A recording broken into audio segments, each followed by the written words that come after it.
Hello everyone. जैसे कि आप जानते हैं, कल बहुत इम्पोर्टेंट डे है हमारा bank pensioners, 8 lakh bank pensioners के लिए। एमसी सिंगला केस का हियरिंग होगा कल आफ्टर 2 o'clock। हमारा पहले एक तो केस है 103 नंबर, 101 और 102 जो है 3 बेंचेस का है। वो 1 बजे के अंदर कंप्लीट हो जाना चाहिए। नहीं होगा तो भी 3 बेंचेस का सुनवाई 2 बजे के बाद नहीं होगा। तो हमारा पहले एक केस होगा 103, उसके बाद हमारा 104 में है। तो होप करते हैं कि 103 जल्दी निपट जाए और हमारा केस का सुनवाई हो। लेकिन इस बार हमारा एडवोकेट को स्ट्रेटेजी थोड़ा अलग रखना पड़ेगा। जैसे कि लास्ट टाइम आप देखे हैं कि जो रेस्पोंडेंट का एडवोकेट ध्रुव मेहता जी हैं, पूरा का पूरा टाइम वो ले लिए। More than 70 to 80% of the time वो आर्ग्यूमेंट करते रहे। इस बार ये चांस उनको नहीं देना है। हमारा एडवोकेट को थोड़ा aggressive strategy, court room strategy अपनाना पड़ेगा। कोर्ट रूम में ज़्यादातर बोलने का चांस लेना पड़ेगा। ऐसे करना है कि उनको ही बोलना चाहिए, जैसे कि दूसरा एडवोकेट को चांस, ध्रुव मेहता जी को चांस ही ना मिले। स्ट्रेटेजी लेना ही पड़ेगा। हम कोई एक्सपर्ट नहीं है, फिर भी हमारे को जो लग रहा है वही बता रहे हैं।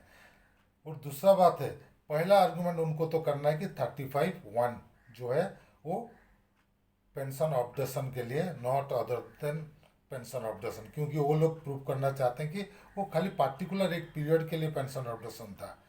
अगर पार्टिकुलर पीरियड के लिए पेंशन ऑब्जेक्शन था 1995 में जो हुआ था, 2002 में वो बोल रहे हैं कि वो हुआ था ओनली फॉर जो 2 बीपीएस में रिटायर किया उनका पेंशन फिक्सेशन के लिए। अगर 2002 में अमेंडमेंट हुआ है तो वो अमेंडमेंट फिक्सेशन के लिए खाली कैसे हो सकता है बोलिए। उसमें क्लियर कट ऑब्जेक्शन मेंशन है। तो ये ग्राउंड उनको दिखाना ही पड़ेगा कि एज पर 2002 ये एप्लीकेबल टू ऑल पेंशनर्स।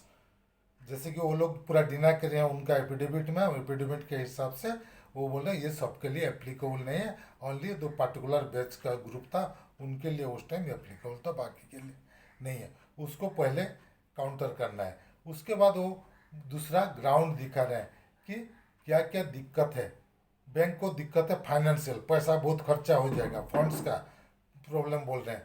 तो बैंक को हमारा एडवोकेट तो ऑलरेडी सबमिट कर चुके हैं कितना कितना खर्चा होगा क्या होगा, उसको स्टेज देना है। उसको वो वाला पर्टिकुलर पर्सन पढ़ के रीड करके जजेस को सुनाना है। उसके बाद हमारा स्ट्रेटेजी देना है। वो लोग जैसे बोल रहे हैं कि जो 2010 में रिटायर किया है वो अभी 20-30 साल सर्विस करेगा, तो रिटायर करेगा 2045 में। उसके बाद उसको पेंशन मिलेगा, 30-35 साल पेंशन लेगा। तो पेंशन फंड बहुत चाहिए, बहुत ज़रूरत होगा पेंशन फंड का। लेकिन उसके साथ साथ ये बोलना भूल गए कि ये पीरियड में जो 30 साल बाद वो लोग रिटायर करेंगे 2045 में, उस बीच में हमारे जो पेंशनर्स अभी पेंशन ले रहे हैं उसका आधा भी नहीं बचेंगे। तो पेंशन फंड कैसे सफिशेंट नहीं होगा? डेफिनेटली सफिशिएंट होगा। ये पॉइंट सब रेज करके उनको बताना है पेंशन फंड के बारे में।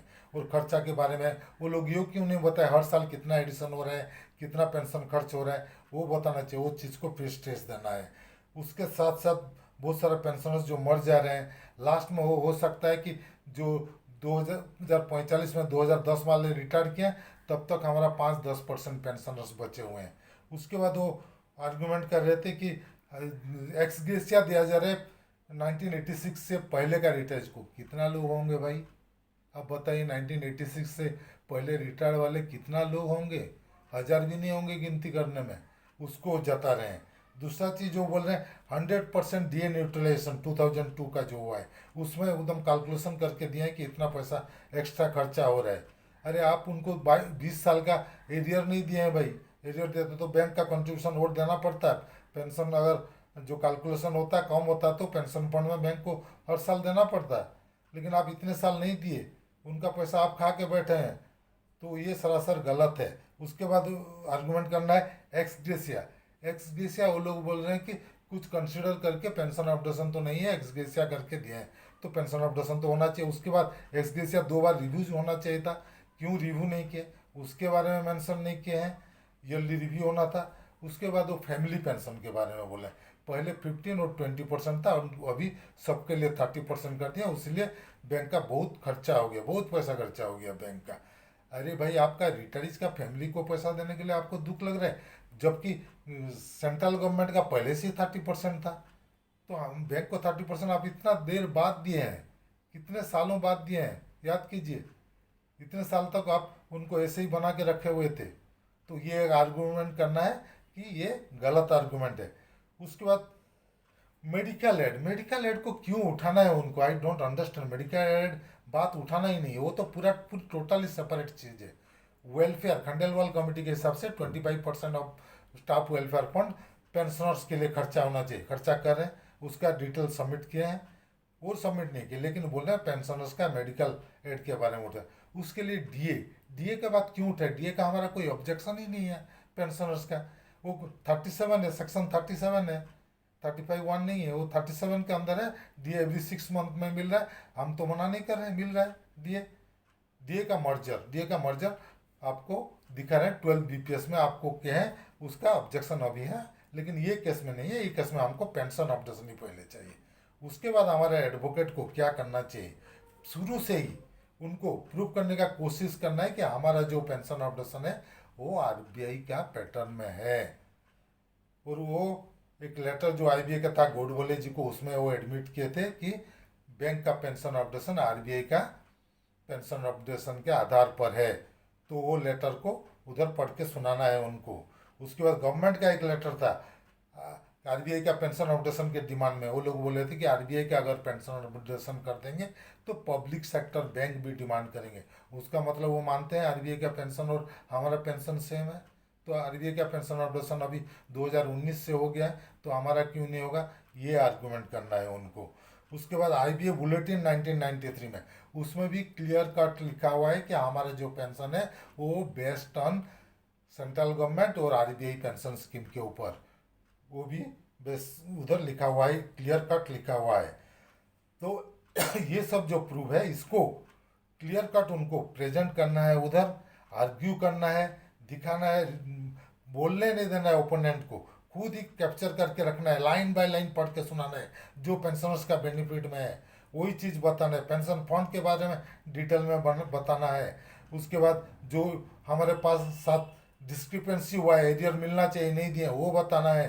पेंशन अपडेशन आरबीआई का पैटर्न में ही हमको चाहिए, क्यों, वो प्रूफ करना है, ताकि जजमेंट देने के टाइम उनको सुविधा हो कि ये जो पेंशन अपडेशन होगा उनको आरबीआई का पैटर्न के हिसाब से पेंशन अपडेशन दिया जाए। यही हम चाहते हैं और रिटर्निस। तो हम आप सब हमारा जो लीगल टीम है उनके साथ हैं। हम चाहते हैं हमारा लीगल टीम इस बार ओपोनेंट को बोलने का मौका ना दे, अपने पास ही बोलने का चांस रखे। लास्ट टाइम वो बहुत बोल चुके हैं। हाँ, कोर्ट को आप ये नहीं मना कर सकते कि हम ही बोलेंगे बोल के, जजेस को नहीं बोल सकते। अगर मना करते हैं कुछ टाइम चुप हो दे, लेकिन बीच में इंटरवेंट करके आपको बोलने का कोशिश करते रहना है। अगर जजेस कुछ बोलते हैं तो सॉरी बोल के बैठ जाना है। इसमें नहीं शर्माना है कि हमको जजेस टोकेंगे तो सॉरी बोल के आप बैठ सकते हैं चुपचाप, लेकिन छोड़ना नहीं है। यही मेरा आइडिया है, मैं सोचता हूँ यही करना जरूरी है।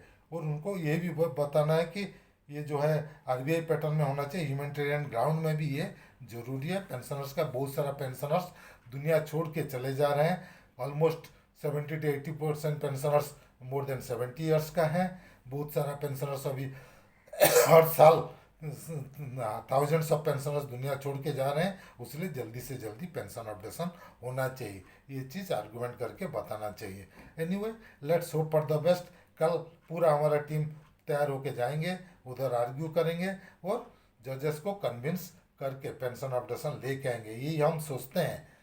और हम विश करते हैं कि हमारा जो टीम है अच्छे से प्रिपेयर होके जाएं। उनके साथ साथ हम चाहते हैं जो हमारा वाइस प्रेसिडेंट है डॉक्टर जेडी शर्मा, वो जाएं उधर, उनको गाइड करें। मिस्टर आचार्य भी जाएं उधर, उनको गाइड करें, पीछे रहें उनका, उनको मोरल सपोर्ट दें, ताकि आगे कोई भी प्रॉब्लम हो उधर वो उसको टैकल कर सकें। और दूसरा चीज़ है पीएनबी का जो हमारा रिटायरीज एसोसिएशन है, उनको मैं बोलूँगा कि उनका जो एडवोकेट है उनको प्लीज़ बोलिए कि ये दिन 12 तारीख को कोर्ट में अटेंड करने के लिए उनको भेजिए। लास्ट टाइम जैसे मत कीजिएगा, अदरवाइज हमारा केस का प्रॉब्लम हो सकता है। तो ये सब स्ट्रेटेजीज अपनाना चाहिए, एग्रेसिव कोर्ट रूम स्ट्रेटेजीज अपनाना चाहिए, ये हमारा सुझाव है। तो चलिए, ये था आज का वीडियो। अगर हमारा वीडियो आपको पसंद आया तो प्लीज़ इसको लाइक कीजिए, शेयर कीजिए और हमारा सुझाव अच्छा लगा या बुरा लगा या आपका कुछ सुझाव है तो कमेंट सेक्शन में ज़रूर दीजिएगा, और बेल आइकन को दबाना मत भूलिएगा, ताकि आगे हम जो भी वीडियो बनाएंगे उसका जानकारी आपको मिलते रहेगा। Team Amay Kumar Mishra, thank you.